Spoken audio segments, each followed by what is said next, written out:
नमस्कार।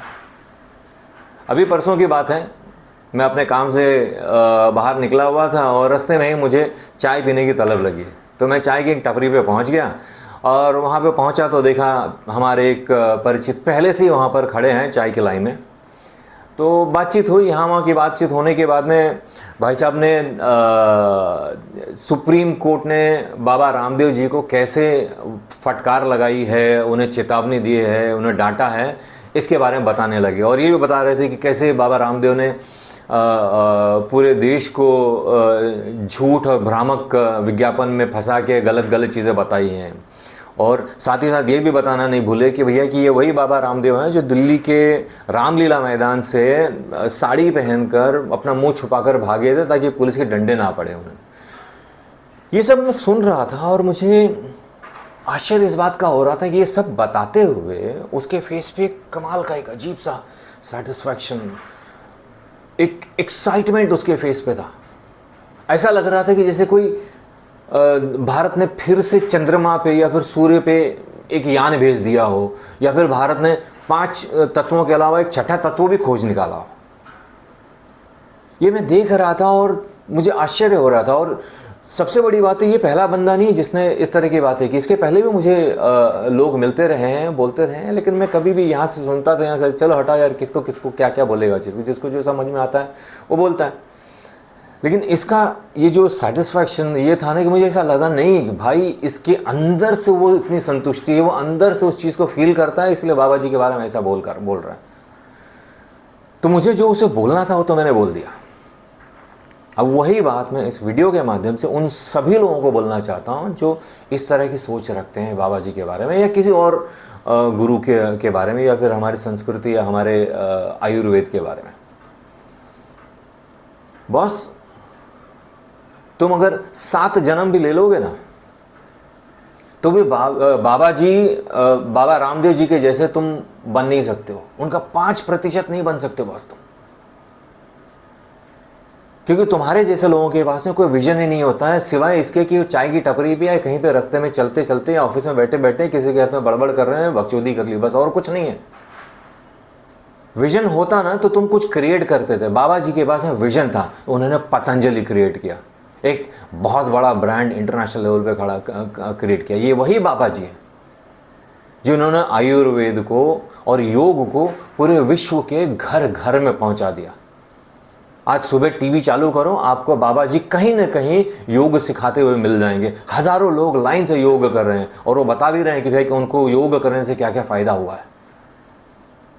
आज अपने खुद के घर में देख लेना, बाहर छोड़ दो, खुद के घर में देख लेना, कहीं ना कहीं आयुर्वेद की कोई ना कोई दवाई या जड़ी बूटी आपके खुद के घर में होगी। आप नोटिस करो ना करो, लेकिन है आपके घर में। ये वही बाबा जी हैं जिन्होंने पतंजलि को इंटरनेशनल लेवल तक बड़ा कर दिया। आज अमेरिका जैसे देश में भी पतंजलि के प्रोडक्ट्स बिकते हैं। नहीं तो नॉर्मली फॉरेन की जितनी कंपनियां होती थी भारत में प्रोडक्ट बेचने के लिए आती थी, भारत का कोई प्रोडक्ट नहीं होता था जहां से वहां जाए, बहुत गिनती के होते थे। पतंजलि एक बड़ा ब्रांड बन के वहां पे गया।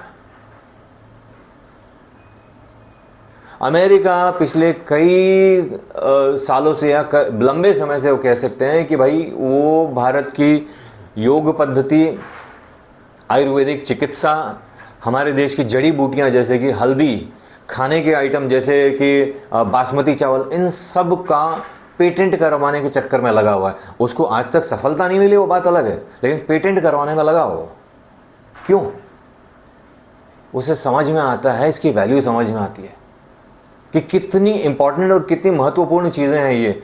आपको पता है कि आपके शहरों के बाहर, या शहर में भी तो होते ही हैं, लेकिन शहरों के बाहर अधिक मात्रा में आप देखेंगे कि हर जगह पे आपको नीम के पेड़ दिख जाएंगे। हम कभी देखते तक नहीं, ध्यान तक नहीं देते। उसी नीम के पेड़ की इतनी छोटी छोटी डंडियां, इतनी छोटी छोटी, अमेरिका में $2 के भाव से बिकती हैं। $2 यानी लगभग 160-170 रुपए भारत के। 160-170 रुपए में 4 नीम की डंडियां। आप सोचो हमारे भारत में फोकट में मिलती हैं। वो क्यों कर रहा है ऐसा? उसे समझ में नहीं आ रहा है। उसे अच्छे से समझ में आ रहा है कि वो क्या कर रहा है और वो क्या करना चाह रहा है। तुम्हें नहीं समझ में आ रहा है क्योंकि तुम मानसिक रूप से अपंग हो चुके हो।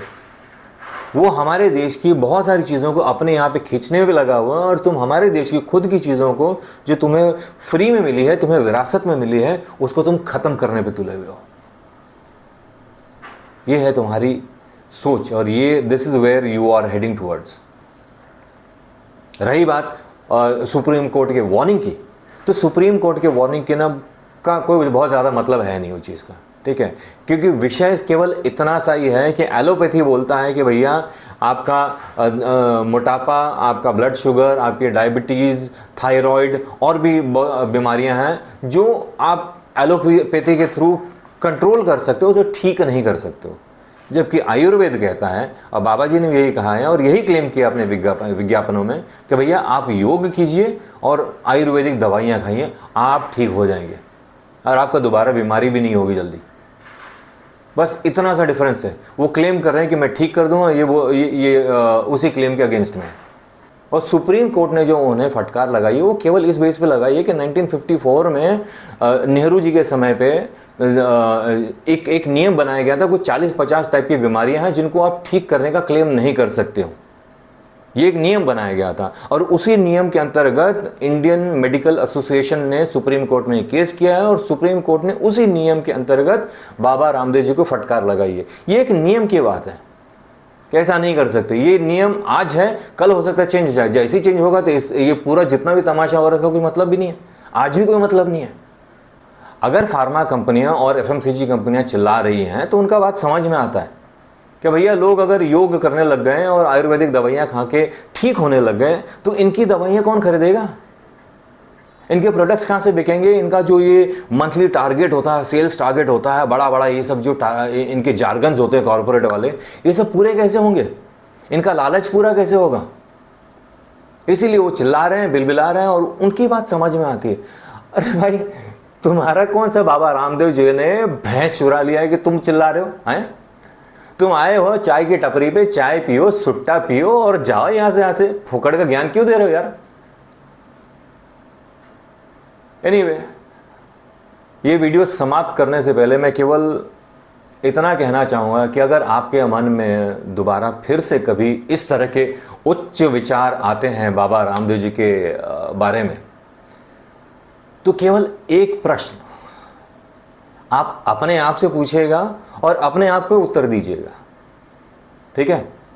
और प्रश्न ये है कि क्या आप बाबा रामदेव जी के जैसे अपने दम पे एक ब्रांड खड़ा कर सकते हो, और उस ब्रांड के नाम से आप 10 रुपए का चना भी बेच सकते हो क्या?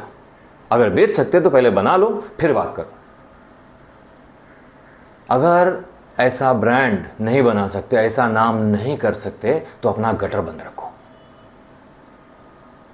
नमस्कार।